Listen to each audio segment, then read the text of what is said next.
আসসালামু আলাইকুম এভরিওয়ান, কেমন আছেন সবাই?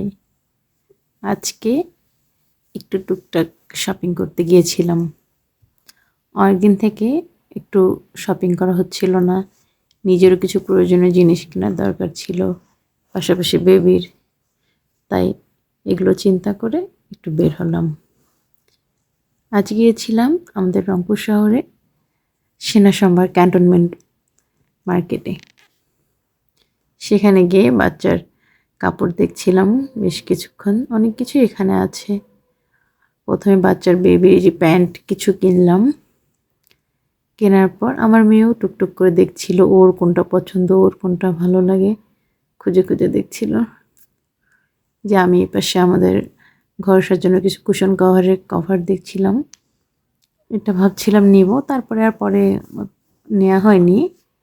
পরে মেয়ের জিনিস নিয়ে ঘর সাজানোর দু একটা জিনিস কিনে আমি আবার এদিকে চিন্তা করলাম যে অনেক দিন থেকে একটু জুয়েলারি কেনা হচ্ছে না। এগুলো দেখার পরে একটু জুয়েলারিতে গেলাম। এই যে কানের দুল দেখছেন, এখানে বেশ কয়েকটি কানের দুল দেখে এই 2 জোড়া কিনলাম। সুন্দর না দুলগুলো?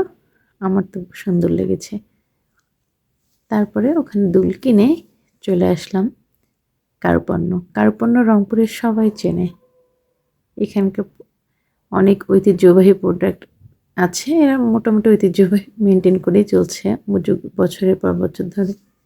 এখানেও আবার আসলাম, এসে ব্যাগ দেখলাম, কিছু পছন্দ হয়নি। পরে আমার মেয়ের একজোড়া স্যান্ডেল কিনলাম এখান থেকে। কিনে আমরা উপরে ফ্লোরে গেলাম। সেখানে গিয়ে এই যে কিছু রং পেন্সিলের জিনিস দেখছিলাম। আমার মেয়েও ইদানিং আমার সাথে সাথে রং করা শুরু করে দিয়েছে। এখানে একটা রং পেন্সিল প্লেট কিনেছিলাম।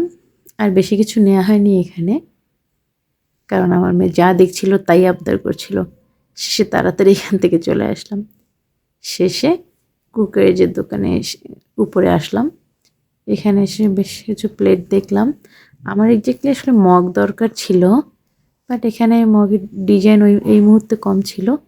তো এগুলো দেখে এই যে বাটিটা খুব কিউট না, আর কিছু না কিনে বাটিটা নিয়ে আমরা খাবারের দোকানে আসলাম। এখানে একটু মোমোস খেয়ে আমরা সবাই মিলে হাঁটতে হাঁটতে এই যে বাসায় চলে আসছি। আজকের মতো টাটা। আমার পেজটিকে সবাই লাইক করবে।